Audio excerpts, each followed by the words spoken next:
Video में हम लोग इंटरमीडिएट सेंटअप एग्जामिनेशन 2025 के बिल्कुल ओरिजिनल क्वेश्चन पेपर को देखेंगे जो पॉलिटिकल साइंस का है। ठीक है। और इस वीडियो में हम लोग केवल सब्जेक्टिव का ही आंसर देखने वाले हैं। पॉलिटिकल साइंस का जो सब्जेक्टिव है, लघु उत्तरीय, दीर्घ उत्तरीय, उन सभी प्रश्नों का उत्तर बिल्कुल आसान शब्दों में हम लोग देखने वाले हैं। तो 100% यही सब क्वेश्चन आपको एग्जाम में देखने को मिलेगा। एक बार पूरा इन सभी प्रश्नों को आप लोग कंप्लीट कर जाइए। ठीक है। तो चलिए वीडियो को स्टार्ट करते हैं। यदि आप चैनल पर पहली बार हैं तो चैनल को सब्सक्राइब जरूर कीजिए और अपने दोस्तों को भी शेयर जरूर कीजिए। ठीक है। चलिए देखते हैं। पहले क्वेश्चन को हम लोग देख लेते हैं, उसके बाद में इन सभी प्रश्नों का उत्तर हम लोग देखेंगे। देखिए, सेट ए का क्वेश्चन पेपर है। ठीक है। खंड ब में आपको लघु उत्तरीय क्वेश्चन देखने को मिलेगा, जिसमें से 1 से 30 तक लघु उत्तरीय प्रश्न रहेगा और इसमें से चुन करके किन्हीं 15 प्रश्नों का उत्तर ही आपको देना है। ठीक है। और प्रत्येक प्रश्न के लिए 2 अंक आपको मिलेंगे। तो कुल आपको जितना प्रश्नों का उत्तर देना है 40 से 60 शब्दों के भीतर में ही आपको प्रश्नों का उत्तर देना है, तभी आपको 2 अंक मिलेंगे। और 15 प्रश्न को ही बनाना है। ये 30 अंक का लघु उत्तरीय क्वेश्चन है। तो पहले हम लोग क्वेश्चन को देख लेते हैं, उसके बाद में इन सभी प्रश्नों का उत्तर हम लोग देखेंगे। देखिए, क्वेश्चन नंबर 1 में दिया हुआ है कि द्विसदनीय व्यवस्थापिका से आप क्या समझते हैं। ठीक है। इसका भी उत्तर आपको इसी वीडियो में मिल जाएगा, बिल्कुल आसान शब्दों में। और दूसरा नंबर क्वेश्चन में पूछा हुआ है कि शून्यकाल क्या है। चलिए फिर आगे वाला क्वेश्चन देखेंगे। तीसरा नंबर क्वेश्चन में पूछा हुआ है कि अध्यादेश से आप क्या समझते हैं। और चौथा नंबर क्वेश्चन में है कि विपक्षी दलों की 2 कार्यों को बताएं। 5वां नंबर क्वेश्चन में पूछा हुआ है कि भारत की विदेश नीति के 2 उद्देश्य बताएं। और 6ठा नंबर क्वेश्चन में है कि भारत चीन के बीच तनाव के 2 कारणों को लिखें। चलिए फिर आगे वाला क्वेश्चन देखेंगे। 7वां नंबर क्वेश्चन में दिया हुआ है कि पंचशील क्या है। और 8वां नंबर क्वेश्चन में है राष्ट्रीय आपातकाल क्या है। और 9वें नंबर क्वेश्चन में है संयुक्त राष्ट्र संघ के 2 मुख्य उद्देश्य क्या हैं। इन सभी प्रश्नों को आपको बिल्कुल क्लियर कर लेना है। चलिए फिर आगे वाला क्वेश्चन देखेंगे। 10वां नंबर क्वेश्चन में है कि सुरक्षा परिषद के कोई 2 कार्य लिखें। और 11 नंबर क्वेश्चन में है कि 1967 के बाद कांग्रेस के पतन के कारण को बताएं। 12 नंबर क्वेश्चन में पूछा हुआ है कि भारत की विदेश नीति के 2 निर्धारक तत्व लिखें। और 13 नंबर क्वेश्चन में तिब्बत संकट क्या है। और 14 नंबर क्वेश्चन में शिमला समझौता क्या है। चलिए फिर आगे वाला क्वेश्चन देखेंगे। और यहाँ कोड आप देख रहे हैं, क्वेश्चन कोड 27005 है, बिल्कुल ओरिजिनल क्वेश्चन पेपर है। चलिए फिर आगे वाला क्वेश्चन देखेंगे। 15 नंबर क्वेश्चन में दिया हुआ है कि एनपीटी क्या है। ठीक है। 16 नंबर क्वेश्चन में है भारत चीन युद्ध का भारत का राजनीति पर 2 प्रभाव लिखे। ठीक है। भारत चीन युद्ध का भारत की राजनीति पर 2 प्रभाव को लिखना है। 17 नंबर क्वेश्चन में पूछा हुआ है कि कांग्रेस सिंडिकेट से क्या अभिप्राय है। और 18 नंबर क्वेश्चन में है कि हमें संयुक्त राज्य संगठन की आवश्यकता क्यों है, 2 कारणों को बताएं। फिर 19 नंबर क्वेश्चन को देखेंगे। 19 नंबर क्वेश्चन में दिया हुआ है कि चुनाव सुधार क्या है। और 20 नंबर क्वेश्चन में है कि पर्यावरणीय मुद्दे पर भारत की चिंताएं बताएं। 21 नंबर क्वेश्चन में है कि भारत ने वैश्वीकरण का रास्ता क्यों चुना, 2 कारण बताएं। 22 नंबर क्वेश्चन में है राज्य पुनर्गठन आयोग क्या था। फिर 23 नंबर क्वेश्चन को देखेंगे। इसमें दिया हुआ है कि भारत विभाजन के 2 परिणाम बताएं। और 24 नंबर क्वेश्चन में गठबंधन की राजनीति क्या है। 25 नंबर क्वेश्चन में आया हुआ है कि गुट निरपेक्ष की राजनीति क्या है। और फिर वहीं 26 नंबर क्वेश्चन में हम लोग देखेंगे। इसमें पूछा हुआ है कि भारत की परमाणु नीति के परिवर्तन के 2 कारणों को बताएं। और 27 नंबर क्वेश्चन में भारत की सीबीटी पर हस्ताक्षर नहीं करने के कारण बताएं। और 28 नंबर क्वेश्चन में यूनिसेफ के 2 कारणों को लिखें। चलिए फिर आगे वाला क्वेश्चन देखेंगे। 29 नंबर क्वेश्चन में मंडल आयोग की किन्हीं 2 सिफारिशों को लिखें। और 30 नंबर क्वेश्चन में 2019 में किन केंद्र शासित प्रदेशों का गठन किया गया था, उनके नाम को भी लिखना है। चलिए फिर ये तो आपका लघु उत्तरीय क्वेश्चन रहा। अब दीर्घ उत्तरीय क्वेश्चन में हम लोग देखेंगे। ठीक है। देखिए, दीर्घ उत्तरीय क्वेश्चन में 31 से 38 तक लॉन्ग क्वेश्चन है, दीर्घ उत्तरीय क्वेश्चन है, जिसमें से आपको 4 ही प्रश्नों का उत्तर देना है। ठीक है।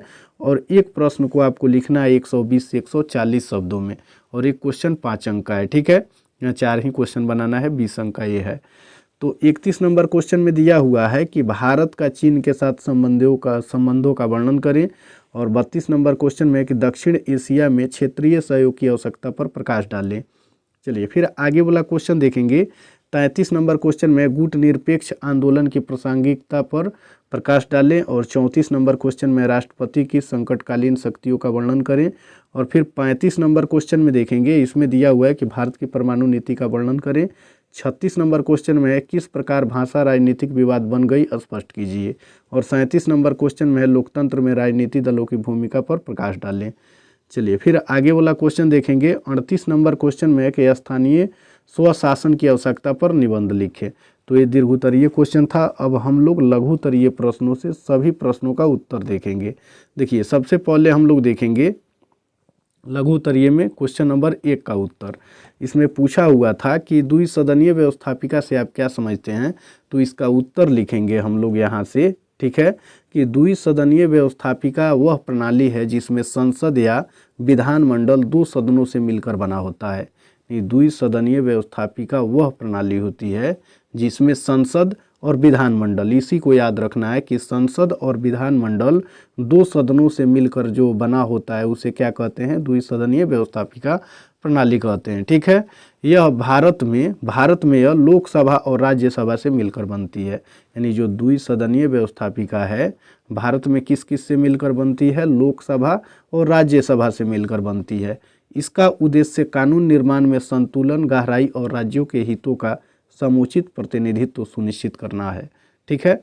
चलिए फिर आगे वाला क्वेश्चन देखेंगे। क्वेश्चन नंबर 2 में पूछा हुआ है कि शून्यकाल क्या है, ठीक है। तो इसका उत्तर यहाँ से हम लोग लिखेंगे कि शून्यकाल संसद के कार्य दिवस में प्रश्नकाल समाप्त होने के बाद तुरंत शुरू होने वाला समय होता है। यानी शून्यकाल जो होता है संसद के कार्य दिवस में प्रश्नकाल समाप्त होने के तुरंत बाद शुरू होने वाला जो समय होता है उसे शून्यकाल कहा जाता है। इसमें सदस्य बिना पहले सूचना के जन महत्व के मुद्दों को उठा सकते हैं, ठीक है। इसकी अवधि सामान्यतः 30 मिनट की होती है और यह सरकार को तत्कालिक समस्याओं पर ध्यान दिलाने के लिए अवसर देता है, ठीक है। चलिए फिर आगे वाला क्वेश्चन देखेंगे। तीसरा नंबर क्वेश्चन का आंसर हम लोग देखेंगे। इसमें दिया हुआ है कि अध्यादेश से आप क्या समझते हैं। अध्यादेश से आप क्या समझते हैं, तो इसका उत्तर लिखेंगे कि अध्यादेश वह अस्थायी कानून है जिससे राष्ट्रपति तब जारी करते हैं जब संसद का सत्र नहीं चल रहा होता है और तत्काल कानून बनाने की आवश्यकता होती है। यह संसद द्वारा पारित कानून के समान प्रभावी होता है, लेकिन अगला सत्र शुरू होने पर इसे संसद द्वारा स्वीकृति कराना आवश्यक होता है, ठीक है।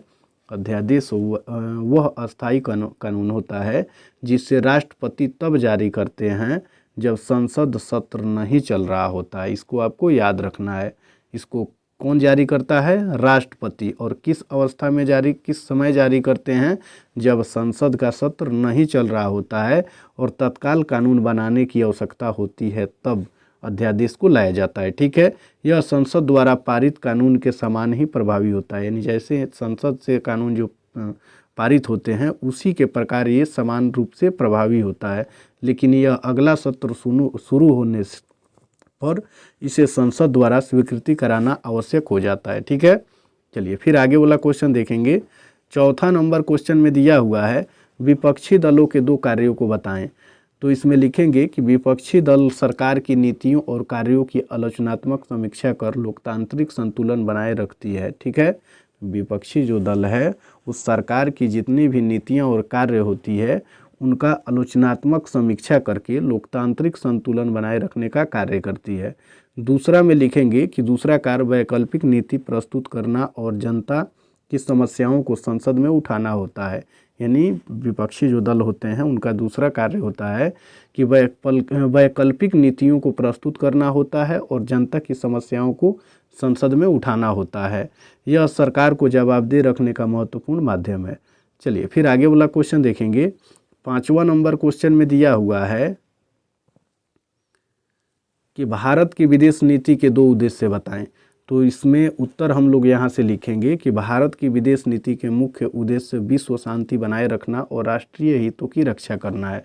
भारत की विदेश नीति का मुख्य उद्देश्य क्या है, विश्व में शांति को बनाए रखना और राष्ट्र हितों की रक्षा करना, ठीक है। दूसरा उद्देश्य में हम लोग लिखेंगे कि विकासशील देशों के साथ सहयोग बढ़ाना और अंतर्राष्ट्रीय स्तर पर समानता, न्याय और अस्तित्व को प्रोत्साहित करना, ठीक है। चलिए 6ठा नंबर क्वेश्चन में दिया हुआ है भारत चीन के बीच तनाव के 2 कारणों को लिखें।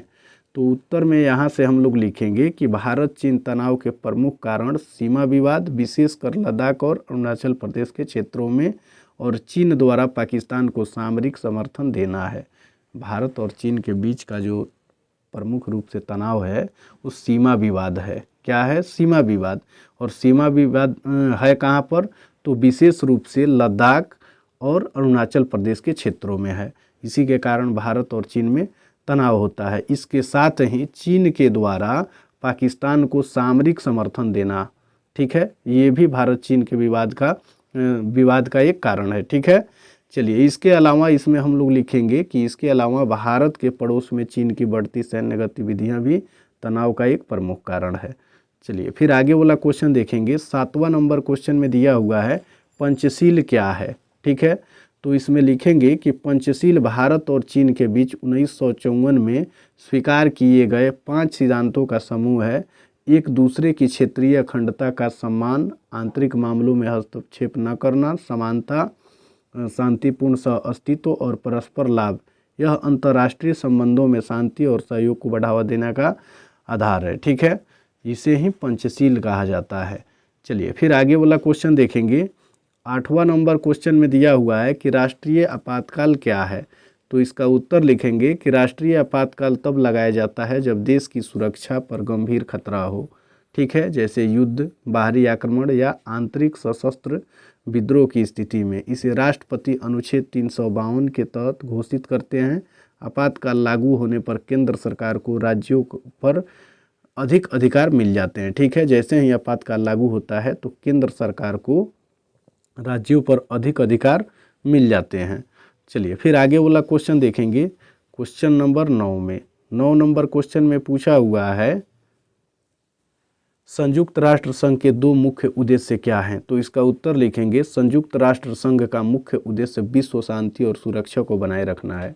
जो संयुक्त राष्ट्र संघ है उसका मुख्य उद्देश्य ही है कि विश्व में शांति रहे और विश्व में सुरक्षा कायम रहे। ठीक है, दूसरा उद्देश्य अंतर्राष्ट्रीय सहयोग को बढ़ावा देना है, मानवीय अधिकारों की रक्षा करना और वैश्विक समस्याओं जैसे गरीबी, बीमारी तथा शिक्षा पर सदस्य देशों को सहयोग करना है। ठीक है, चलिए फिर आगे वाला क्वेश्चन देखेंगे। 10 नंबर क्वेश्चन में दिया हुआ है सुरक्षा परिषद के 2 कार्यों को लिखें। तो इसका उत्तर लिखेंगे कि सुरक्षा परिषद का कार्य अंतर्राष्ट्रीय शांति को बनाए रखना और विवादों को शांतिपूर्ण तरीकों से सुलझाना है। ठीक है, सुरक्षा परिषद का जो कार्य है वो अंतर्राष्ट्रीय शांति को बनाए रखना है। ठीक है, और दूसरा विवादों को शांतिपूर्ण तरीके से सुलझाना है। इतना भी आप लिख सकते हैं। फिर इसमें आगे हम लोग लिखेंगे कि दूसरा महत्वपूर्ण कार्य आवश्यक होने पर शांति भंग करने वाले देशों पर प्रतिबंध लगाना या संयुक्त राष्ट्र शांति सेना भेजने का निर्णय लेना। ठीक है, ये सब क्या है? सुरक्षा परिषद के कार्य हैं। चलिए फिर आगे वाला क्वेश्चन देखेंगे। 11 नंबर क्वेश्चन में दिया हुआ है कि 1967 के बाद कांग्रेस के पतन के कारणों को बताएं। तो इसका उत्तर लिखेंगे यहाँ से कांग्रेस के पतन के प्रमुख कारण आंतरिक गुटबाजी और नेतृत्व संघर्ष थे। कांग्रेस के पतन का जो मुख्य कारण था उसमें आंतरिक गुटबाजी और नेतृत्व संघर्ष थे। दूसरा कारण क्षेत्रीय दलों का उदय था। दूसरा कारण क्या था? क्षेत्रीय दलों का उदय था, जिसने कांग्रेस के एकाधिकार को कमजोर किया। आर्थिक समस्याएं, बेरोजगारी और जनता में असंतोष भी इसके पतन के प्रमुख तत्व बने। चलिए फिर आगे वाला 12 नंबर क्वेश्चन में आया हुआ है भारत की विदेश नीति के 2 निर्धारक तत्व लिखें। तो इसका उत्तर हम लोग लिखेंगे कि भारत की विदेश नीति को निर्धारित करने वाले तत्वों में भौगोलिक स्थिति महत्वपूर्ण है, क्योंकि भारत एशिया के केंद्र में स्थित है। दूसरा तत्व राष्ट्रीय हित जैसे कि सुरक्षा, आर्थिक विकास और अंतर्राष्ट्रीय प्रतिष्ठा, जो विदेश संबंधों को दिशा देते हैं। ठीक है, चलिए फिर आगे वाला क्वेश्चन नंबर 13 में हम लोग देखेंगे। 13 नंबर क्वेश्चन में दिया हुआ है तिब्बत संकट क्या है। ठीक है, तो इसका आंसर हम लोग लिखेंगे कि तिब्बत संकट 1950 में चीन द्वारा तिब्बत पर कब्जे से उत्पन्न हुआ। जो तिब्बत संकट था वो 1950 में चीन के द्वारा तिब्बत पर कब्जा कर लिया गया। इससे ही तिब्बत संकट उत्पन्न हुआ। दलाई लामा के भारत आने और तिब्बती शरणार्थियों को भारत द्वारा शरण देने से भारत चीन संबंधों में तनाव बढ़ा। यह मुद्दा आज भी दोनों देशों के बीच में अविश्वास का कारण है। ठीक है, चलिए फिर आगे वाला क्वेश्चन देखेंगे। क्वेश्चन नंबर 14 में दिया हुआ है कि शिमला समझौता क्या है। ठीक है, शिमला समझौता क्या है, तो इसका उत्तर यहाँ से लिखेंगे कि 1972 में भारत और पाकिस्तान के बीच में हुआ समझौता, जिसमें दोनों देशों ने विवादों को द्विपक्षीय वार्ता से सुलझाने और नियंत्रण रेखा का सम्मान करने का निर्णय लिया। इसे ही शिमला समझौता के नाम से जाना जाता है। 1972 में भारत और पाकिस्तान के बीच में एक समझौता हुआ, जिसमें यह तय हुआ कि दोनों देश यानी भारत और पाकिस्तान दोनों ने अपने विवादों को द्विपक्षीय वार्ता से सुलझाने और नियंत्रण रेखा का सम्मान करने का निर्णय लिया। इसे ही शिमला समझौता कहा जाता है। चलिए फिर आगे वाला क्वेश्चन देखेंगे 15 नंबर में। इसमें है एनपीटी क्या है। ठीक है, तो एनपीटी का फुल फॉर्म होता है नॉन प्रोलिफरेशन ट्रीटी, यानी परमाणु हथियारों के अप्रसार को रोकने वाला 1968 में बना अंतर्राष्ट्रीय संधि है। इसका उद्देश्य परमाणु हथियारों के फैलाव को सीमित करना और शांतिपूर्ण परमाणु उपयोग को बढ़ावा देना है। ठीक है, चलिए फिर नंबर क्वेश्चन में है कि भारत चीन युद्ध 1962 के भारत की राजनीति पर दो प्रभाव को लिखें। तो इसका उत्तर लिखेंगे कि 1 नंबर पॉइंट बना के राष्ट्रीय सुरक्षा को सर्वोच्च प्राथमिकता दी गई और रक्षा बजट बढ़ा। दूसरा पॉइंट में हम लोग इसमें लिखेंगे नेहरू सरकार की लोकप्रियता को नुकसान हुआ और भारत की विदेश नीति में यथार्थवाद आया। 17 नंबर क्वेश्चन को फिर हम लोग देखेंगे। 17 नंबर क्वेश्चन में दिया हुआ है कि कांग्रेस सिंडिकेट का क्या अभिप्राय है। तो इसका उत्तर लिखेंगे कि कांग्रेस सिंडिकेट से आशय कांग्रेस पार्टी के प्रभावशाली नेताओं के समूह से है। ठीक है, यानी कांग्रेस सिंडिकेट से आशय कांग्रेस पार्टी के ही जो प्रभावशाली नेता थे उन्हीं के समूह से है। ठीक है, जो संगठन पर मजबूत नियंत्रण रखते थे, इसे ही कांग्रेस सिंडिकेट कहा जाता है। चलिए फिर आगे वाला क्वेश्चन देखेंगे। 18 नंबर क्वेश्चन में दिया हुआ है संयुक्त राष्ट्र संगठन की आवश्यकता क्यों है, 2 कारणों को लिखें। तो इसका उत्तर लिखेंगे कि संयुक्त राष्ट्र संघ की आवश्यकताओं के कारण निम्नलिखित है। और पहला नंबर पॉइंट बना के यहाँ आपको लिखना है कि विश्व में शांति बनाए रखने के लिए, और दूसरा नंबर पॉइंट में लिखना है देशों के बीच सहयोग और विकास को बढ़ावा देने के लिए। चलिए फिर नंबर क्वेश्चन में दिया हुआ है कि चुनाव सुधार क्या है। तो इसका उत्तर लिखेंगे कि चुनाव सुधार वे बदलाव हैं जिनका उद्देश्य चुनाव प्रक्रिया को अधिक निष्पक्ष चुनाव प्रक्रिया को अधिक निष्पक्ष, पारदर्शी और विश्वसनीय बनाना ही चुनाव सुधार कहलाता है। ठीक है, चलिए फिर आगे वाला क्वेश्चन हम लोग देखेंगे। 20 नंबर क्वेश्चन में दिया हुआ है पर्यावरणीय मुद्दों पर भारत की चिंताएं। तो इसका उत्तर लिखेंगे कि जलवायु परिवर्तन और मौसम में असामान्य परिवर्तन पहला पॉइंट में, और दूसरा पॉइंट में लिखेंगे प्रदूषण और प्राकृतिक संसाधनों की कमी।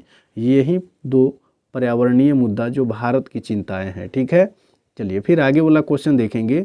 21 नंबर क्वेश्चन में पूछा हुआ है कि भारत ने वैश्वीकरण का रास्ता क्यों चुना, 2 कारण लिखें। तो पहला नंबर पॉइंट में उत्तर में लिखेंगे कि विदेशी निवेश और व्यापार बढ़ाने के लिए, और दूसरा पॉइंट में लिखेंगे आर्थिक विकास और रोजगार के अवसर बढ़ाने के लिए। ठीक है, चलिए फिर आगे वाला 22 नंबर क्वेश्चन में देखेंगे राज्य पुनर्गठन आयोग क्या था। तो इसका उत्तर लिखेंगे कि यह एक आयोग था जिसे 1953 में राज्यों को भाषाई आधार पर पुनर्गठित करने के लिए बनाया गया था। चलिए फिर आगे वाला क्वेश्चन देखेंगे। 23 नंबर क्वेश्चन में है भारत विभाजन के 2 परिणामों को लिखें। तो इसका उत्तर लिखेंगे कि भारत और पाकिस्तान 2 अलग अलग देश बने। दूसरा नंबर में बड़े पैमाने पर हिंसा और जन स्थानांतरण हुआ।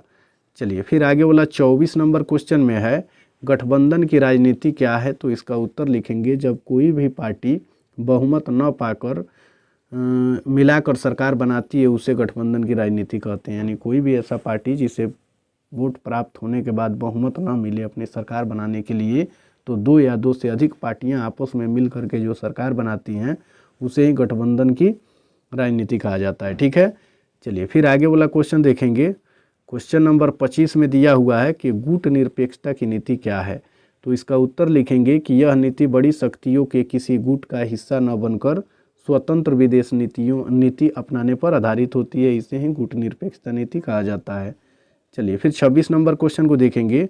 भारत की परमाणु नीति में परिवर्तन के 2 कारणों को लिखें। तो इसका उत्तर लिखेंगे राष्ट्रीय सुरक्षा और आत्मनिर्भरता बढ़ाना, और दूसरा नंबर में लिखेंगे क्षेत्रीय देशों के परमाणु कार्यक्रमों की चुनौती। चलिए फिर 27 नंबर क्वेश्चन में दिया हुआ है, भारत ने CTBT पर हस्ताक्षर क्यों नहीं किए।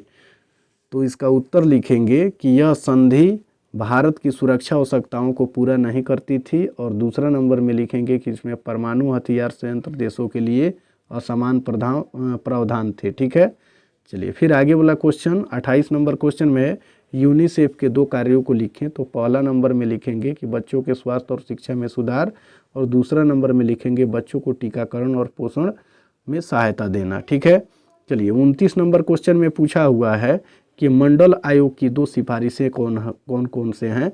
तो इसका उत्तर लिखेंगे कि OBC को 27% आरक्षण दिया जाए, और दूसरा नंबर में पिछड़े वर्गों की पहचान के लिए सामाजिक, शैक्षणिक और आर्थिक मानदंड तय किए जाएं।